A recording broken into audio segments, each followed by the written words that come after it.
Navy now investigating an attack on 3 of its sailors during a stop in Istanbul, Turkey. The sailors from the USS Ross were wearing civilian clothes when members of a Turkish youth group approached them. They attacked the sailors. They put bags over their heads, and the incident was all captured on video. Watch this. We are using the right to protest you.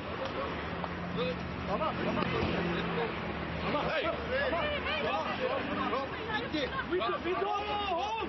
Yankee, go home. Yankee, go home. Yankee, go home. Yankee, go home. Yankee, go.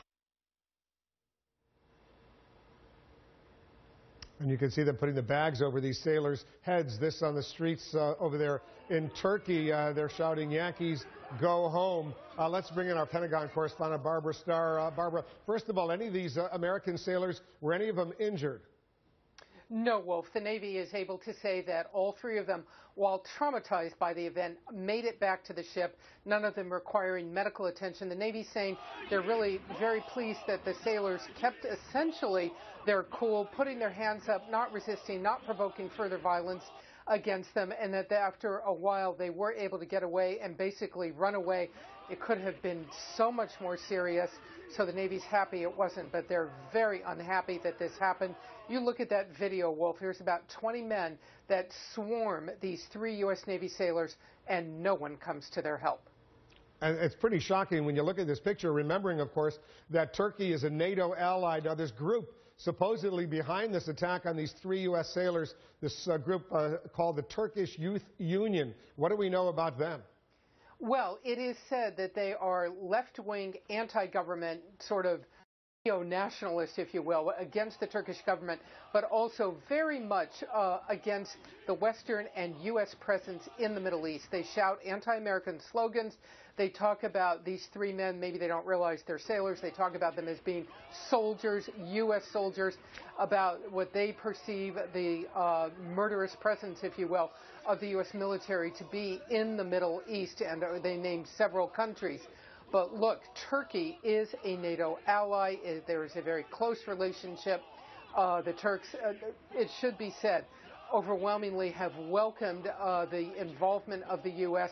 and the U.S. military presence there to support them. Turkey obviously under, some sensitivity at the moment, with Syria and Iraq being next door and ISIS on the march. This group doesn't have anything to do with ISIS as far as anybody can tell, but clearly a very anti-American sentiment on that street this morning in Istanbul. Wolf? And they were wearing civilian clothes, these 3 sailors from the USS Ross. I take it all U.S. military personnel who now spend some time in Turkey, even though it's a NATO ally, they're told don't wear your uniforms when you're walking around the streets of Istanbul or any place else, just wear civilian clothes? Yeah, I have to tell you, for some time that has pretty much been the rule of thumb for U.S. military personnel overseas, especially in countries where there may be some unrest, and especially for U.S. Sailors. Generally, when they leave the ship for a day of shore leave, like these 3 did, they would strictly be in civilian clothes.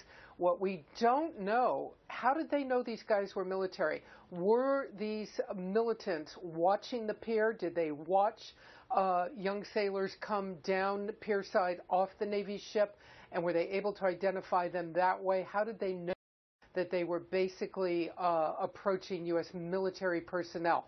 All of that under investigation. The U.S. Embassy in Turkey now working very closely, we are told, with Turkish authorities to try and figure all of this out, Wolf. All right, Barbara, when you get more information on this very disturbing story, you'll let us know. Barbara Starr at the Pentagon, thank you. Still ahead.